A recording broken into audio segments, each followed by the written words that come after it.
Tá legal, vamos lá. Antes de qualquer coisa, eu preciso que você saiba que eu gosto de ambos os filmes. Até hoje eu me lembro do quanto eu chorei com o final de Viva a Vida é uma Festa. Além disso, não importa quantas vezes eu vejo a festa no céu, eu sempre fico maravilhado com várias coisas daquela animação. Mas pelo fato de que nos dois filmes os protagonistas têm o sonho de ser músicos, e nos dois filmes o tema do Dia de los Mortos é o gatilho pra muita coisa acontecer, isso meio que me dá uma carta branca pra fazer você me ouvir tagarelar por sei lá quanto tempo do porquê Festa no Céu para mim é bem melhor do que Viva a Vida é uma Festa. Mas antes, uma curiosidade talvez gigatônica. Ambos os filmes tiveram traduções muito diferentes dos títulos originais, o que é sempre engraçado de se descobrir, mesmo que a gente saiba que aqui no Brasil isso já não é lá uma coisa muito fora do comum. Apesar do começo do filme ser com uma animação 3D mais puxada para um lado que a gente já tá acostumado a ver com mais frequência, é só quando o filme revela o verdadeiro design da animação que a história muda completamente, já que animar os personagens tendo esse estilo parecido com bonecos de madeira é simplesmente um dos charmes mais charmosos do filme pra mim. E assim, aqui entre eu e você, ter um design de animação bonito não é tudo pra um filme, mas se você souber usar isso da forma certa e fazer valer, como é o caso desse filme aqui, então não tem jeito, o Buzz teria inveja do quão infinito e além você pode ir. E como já tá na cara, esse é um dos pontos que faz esse filme ser melhor do que Viva a Vida é uma Festa, pelo menos na minha opinião. Não só por ser um estilo diferente, mas por saber usar muito bem. E não se esqueça que tem um fator fazer funcionar com a história que você tá contando. Só pra você saber, a animação de Viva a Vida é uma Festa é lindo, só que Festa no Céu é muito mais charmosa e interessante pra mim. Mas é o seguinte, já que eu citei interessante, tá aí uma palavra que resume bem a ideia do filme. E já tá óbvio que essa é outra batalha que Festa no Céu vence muito facilmente. Porque quando Viva é sobre um protagonista que tem o sonho de ser um cantor, mas não pode porque, bom, coisas do passado que envolvem a sua família odiar a música o impedem, mas que independente de tudo isso, vai basicamente toda a situação mudar quando ele acaba acidentalmente parando no mundo dos mortos. A história de Festa no Céu é simplesmente sobre dois deuses que no tédio decidiram apostar o destino do reino deles, baseado na dúvida de com qual pirralha, uma pirralha aleatória que eles acabaram de ver, iria ficar. Inclusive o design desses dois personagens são excelentes, tá? Principalmente o do Xibalba, conhecido também como, bom, como eu gosto de chamar, namorado della Morte. Quem pensou no character design dele merecia um aumento. E eu sei que tu deve estar achando estranho eu estar falando disso agora, só que é meio que eu perdi o timing pra falar disso quando eu tava comentando sobre a animação do filme. Mas aí eu achei essa brecha aqui agora, pra poder falar sobre isso rapidinho. Só que voltando ao ponto que a gente tava antes, seja honesto comigo, vendo essas duas ideias que eu acabei de falar, sem ter assistido nenhum dos dois filmes e sem ter nenhuma influência, qual você ia dar uma chance primeiro? Viva a Vida é uma Festa? Eu vou falar só Viva a partir de agora, porque ficar falando esse nome toda hora é cansativo. Não é cansativo, mas é chato. Enfim, Viva ou Festa no Céu? Olha, eu não te conheço, você não me conhece, mas eu sei que eu daria uma chance pra Festa no Céu logo de cara. E antes que você diga, mas de ideias boas que não foram bem executadas, o mundo das animações tá cheio. E sim, tu tá certo, mas no caso de Festa no Céu, a ideia foi muito bem executada. Então aqui já tem outro ponto em que esse filme ganhou sem dificuldade nenhuma pra mim de Viva a Vida é uma Festa. Até porque no início parece óbvio quem vai ganhar a aposta. Só que aí o filme separa todos os personagens, dá um mega time skip, quebrando completamente as suas expectativas e te fazendo pensar, tá legal, o que vai acontecer agora? Só que também é depois do time skip quando a gente tem a volta da Maria, o Joaquim sendo amado pela cidade por ser o protetor perfeito graças a Besson, também conhecida como a medalha da invencibilidade que o namorado della Morte deu pra ele, e o Manolo tentando seguir o sonho de ser músico ao mesmo tempo que é obrigado a seguir a tradição da família, que a gente tem outra parte que esse filme vence facilmente Viva, pelo menos pra mim. E sim, tu acertou se tu tiver pensado nos personagens. Se tu pensar em outra coisa, aí você já complica essa nossa conversa aqui. Mas partindo do princípio que você pensou nos personagens, é que fica outro momento onde esse filme brilha mais do que eu tomo à toa, porque eu lembro de praticamente todos os personagens, e eu tô dizendo isso por dois motivos, três na verdade. O número um é que minha memória para nomes não é lá essas coisas, então se eu lembro o nome da maioria dos personagens de um filme, isso honestamente pra mim significa muito. E apesar de eu fazer piadas chamando o Xibalba de namorado della Morte, eu lembro o nome dele e da esmagadora maioria dos personagens, como eu já disse. O segundo motivo é que os personagens na sua maioria são marcantes, seja pelo visual ou pela personalidade deles ou o que eles fazem no filme. Por exemplo, me fala agora, sem trapacear, o nome de dois personagens de Viva a Vida é uma Festa que não seja o protagonista ou o Ernesto de la Cruz. Se tu lembrar, cara, é algo que Se você conseguir lembrar assim de cara, já fala que talvez eu seja um pouquinho errado, vai, um pouquinho. Não que isso signifique muita coisa, mas enfim. Só que como eu disse, com Festa no Céu, eu lembro o nome da maioria. E mesmo dos que eu não lembro o nome, ainda assim, eu consigo lembrar dos personagens, porque de algum jeito eles conseguiram ser marcantes, mesmo que você não consiga ter o nome deles marcado na sua memória. O Manolo não se resume só ao seu desejo pela música. O Joaquim é meu babaquinha, mas tu percebe que ele não é uma pessoa. E a Maria se consagra muito pra mim, porque ela sabe que os dois, mesmo depois de anos, são mais otários por ela do que o Denji era pela máquina. Então durante todo o final do primeiro ato, ela se diverte com tudo isso. Ela só passa um pouco dos limites quando o Manolo tenta beijar ela e a mesma diz que não ia ser tão fácil assim, que ele tinha que fazer por merecer ou qualquer coisa do tipo. Nessa hora eu pensei, ô sua corna mansa, o que tu quer? O cara, que você quer que o cara faça pra você? Porque nesse ponto do filme, Manolo já tinha desistido de todo o futuro dele por ela, passado a maior vergonha na frente da cidade toda, só pra fazer os caprichos dela. Pra Maria chegar e simplesmente lançar uma dessas? Ah não, aí passou dos limites. Não compensa pra mim não.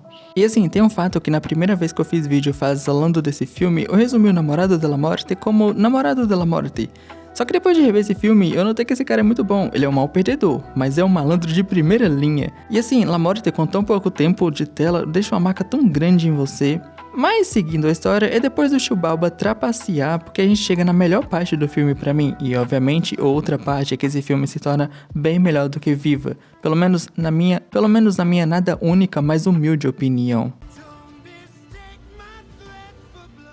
Como eu tava dizendo, essa é uma parte que Viva a Vida é uma Festa fez de uma forma legalzinha, mas Festa no Céu fez de uma forma simplesmente fantástica. O mundo dos mortos nesse filme parece um outro plano, onde depois que você sai dessa pra melhor, tu vai, quer dizer, não é que parece, né? É pra ser um outro plano, só que é um lugar que parece que você encontra paz, descanso. É um lugar onde você realmente passa a possível eternidade, apenas aproveitando e vivendo, contanto que, como você já sabe, existe alguém vivo pra se lembrar de você. E eu digo que aqui nesse filme é muito melhor por causa de muitas razões, como eu já disse até agora. Porque em Viva a Vida é uma Festa, o mundo dos mortos daquele filme só se parece com o nosso mundo, visualmente falando e logicamente também, já que a maneira como você vive ali parece muito, quer dizer, é muito ligada a quantas pessoas no mundo dos vivos lembram de você. E quando eu digo que é muito ligada, é no sentido do quão bem você vai viver naquele mundo. Então se uma pessoa ou uma dúzia lembra de você, tu meio que vai viver nos lugares mais baixos, por assim dizer.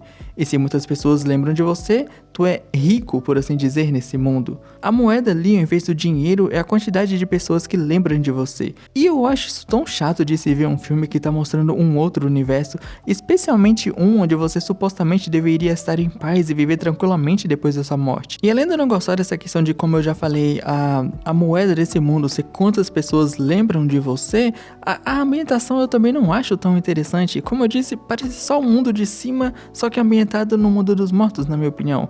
E eu acho isso meio chato, mas aí aqui é realmente muito minha opinião. Só que assim, imagina você morrer e ainda ter que viver uma vidinha meia boca, só porque fulano tem mais gente lembrando dele do que você tem de gente lembrando de você. Por mais que isso tudo seja só a minha opinião, eu acho que a maneira como Viva a Vida é uma Festa retrata isso nesse filme é muito chato, especialmente quando você compara com Festa no Céu, onde mesmo na narração, ele dizendo que tipo, não, é tipo o nosso mundo, só que mais embaixo, entre aspas e tal, basta você dar uma leve olhada por ali e tu vai ver que não é bem assim. Visualmente falando, realmente parece um reino diferente da dos vivos. É um reino onde sua alma vai ter o seu lugar para descansar e existir tranquilamente pelo resto da eternidade. Contanto que tem alguém para se lembrar de você, não pode esquecer disso. Não importa o quão famoso você era quando era vivo, ali todo mundo vai ser de igual para igual. Isso muito provavelmente se deve à gerência da Katrina nesse filme, ou La Morte se preferir, que provavelmente deve ter desenhado as coisas dessa maneira. Inclusive, eu também gosto que nesse filme esses reinos são governados por entidades, algo que eles deixaram de lado em Viva a Vida é uma Festa, e eu não sei exatamente os motivos e não pesquisei tanto, então vamos só continuar. E é aquilo, eu não ligo pra morrer, mas isso não significa que eu queira morrer agora. Porém, se eu tivesse noção de que o mundo que eu iria é igual ao de Viva, eu ia ficar depressivo. Agora, se eu soubesse que é igual ou parecido com o de Festa no Céu, eu iria em paz, sabe? E eu acho que tu acerta muito no mundo que você faz quando a pessoa vê o seu universo que você criou e pensa, eu gostaria de viver ali. E no caso desse universo de Festa no Céu, que é basicamente pra onde tu vai quando morre, então tem um extra mais, eu acho. Eu não sei se eu consegui passar o quão mágico, interessante, por mais estranho que seja o que eu vou dizer agora pareça, o quão vivo o mundo dos mortos parece nesse filme, mas eu acho incrível. O design do pessoal no mundo dos mortos de Festa no Céu também é incrível, incrível. Bem mais legal do que em Viva a Vida é uma Festa, mas isso já era óbvio.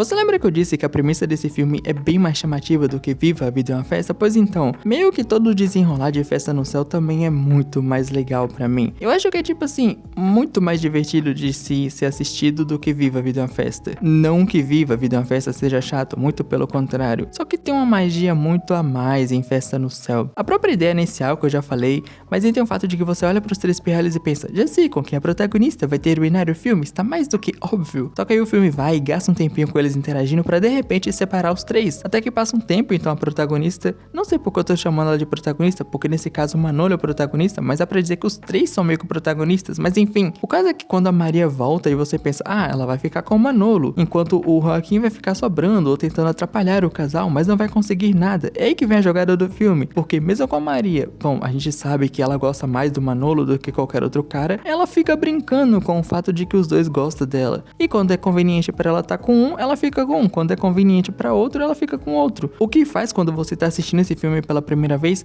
se questionar se ela realmente vai ficar com o Manolo. E aí mais na frente no filme, depois que o Manolo faz todo aquele sacrifício por ela, e ainda assim ele se lasca bastante, mas o Joaquim e o Manolo acabam se encontrando e brigando, e de repente aparece o capango do vilão, só pra avisar que o grande vilão tá chegando, e pra dar aquela tensão, principalmente depois de, bom, a gente saber que o Joaquim tem a medalha da invencibilidade que o vilão tanto deseja. Eu me pergunto, será que essa medalha também venceria a morte de Gato de Botas 2? Afinal, se tem uma coisa que Gato de Botas 2 ensina é que a morte chega para todos. Mas enfim, aí essa parte toda é bem legalzinha porque dá uma tensão e tal, mas o meu mano Manolo injustamente, né, tem que conquistar ainda mais a sua amada. Sério, essa parte pra mim, ela é impagável. Quanto que esse cara tem que se esforçar pra conquistar a garota, sendo que, primeiro, ela já gosta dele, 2, ele já provou demais que merece ela, porque o cara já desistiu de tudo por essa garota. Mas enfim, ainda tem uns 4 detalhes nada fantásticos sobre isso, mas eu diria que o que realmente importa é que tem toda aquela coisa de você ver que eles vão ficar juntos, então de repente ela morre, ou pelo menos é nisso que você acredita naquele instante, por assim dizer. Só que aí você descobre que na verdade ela não morreu, isso foi um plano do namorado dela morte para trapacear na aposta. Afinal ele viu que estava perdendo e, bom, como eu disse, o cara é um mau perdedor. E no final das contas quem realmente morre é o Manolo. E aí que vem uma diferença muito grande entre os protagonistas de ambos os filmes e a sua jornada no mundo dos mortos. Já que o Manolo meio que não para ali sem querer, ele realmente foi para o mundo dos mortos por escolha, não enganado, não transportado, por escolha. Mas enfim, o plot dele no mundo dos mortos inicialmente vai de encontrar a sua amada para tentar voltar, só que aqui de uma maneira bem diferente de Viva a Vida é uma Festa. Porque na minha opinião, em Festa no Céu, a urgência é bem mais interessante e muito maior, já que tem tipo muita coisa em risco, como a vida dele, o amor da vida dele, o reino dos mortos, a gerência do reino dos mortos, e as pessoas da família dele que vivem ali. As apostas são muito altas e o Manolo tem que conseguir ganhar esse negócio. Diferente do Miguel em Viva a Vida é uma Festa, que era só um pirralho, o Manolo é um homem feito, então a pressão em cima dele tinha que ser muito maior. E assim, o clima de Viva a Vida é uma Festa, eu sei que eu tava falando de um, mas eu tô em outro, mas enfim, é uma coisa que me deixa em dúvida pra mim, porque parece muito ser aquela parte do lembre-se de mim, mas também é meio que aquela cena deles contra o vilão, então eu vou colocar como uma cena deles contra o vilão. O ponto é que, por mais que eu goste de ambos os clímax, eu tenho que admitir que, entretanto tudo todavia, se a gente for realmente comparar o clima de cada filme, o clímax na verdade, Festa no Céu ganha. O Manolo enfrentando os touros, eu acho essa parte tão legal, e assim, é uma luta que não era dele, é uma montanha que ele tem que escalar, mas que não deveria ser pra ele escalar. E a longo prazo você percebe que sim, o clímax de Festa no Céu é bem melhor. Sim, esse vídeo é sim inteiramente pra mim tagarelar porque que Festa no Céu pra mim é melhor do que Viva a Vida é uma Festa, porém eu tenho que colocar duas coisas em que eu acredito que Festa no Céu perde pra Viva a Vida é uma Festa, sendo uma delas a questão do vilão, já que em Viva a Vida é uma Festa, o vilão ele é mais interessante, ele tem uma escrita melhor, isso é inegável, e ele é realmente superior. Não tô dizendo que o de Festa no Céu é ruim, ele tem um propósito simples e específico e ele faz muito bem isso querendo ou não. Afinal, no final do dia, a crueldade ainda é misericórdia sobre nós mesmos. E a segunda coisa, um dia eu te conto. Eu tinha uma sessão inteira comparando o Miguel e o Manolo em questão de protagonistas e tudo mais, pra poder falar sobre como o Manolo é um protagonista muito melhor e como você compra bem mais o interesse dele pela música do que o do Miguel. Só que aí eu lembrei que eu estaria comparando um pirralho a um homem feito, bom, meio que não pareceu injusto, ou melhor dizendo, justo. Ou talvez eu só fiquei com preguiça mesmo, não vou descartar isso daí não. O ponto é que você nunca saberá a resposta, do mesmo jeito que o Denji nunca vai saber que a Rose tinha voltado pra ver ele no final do filme.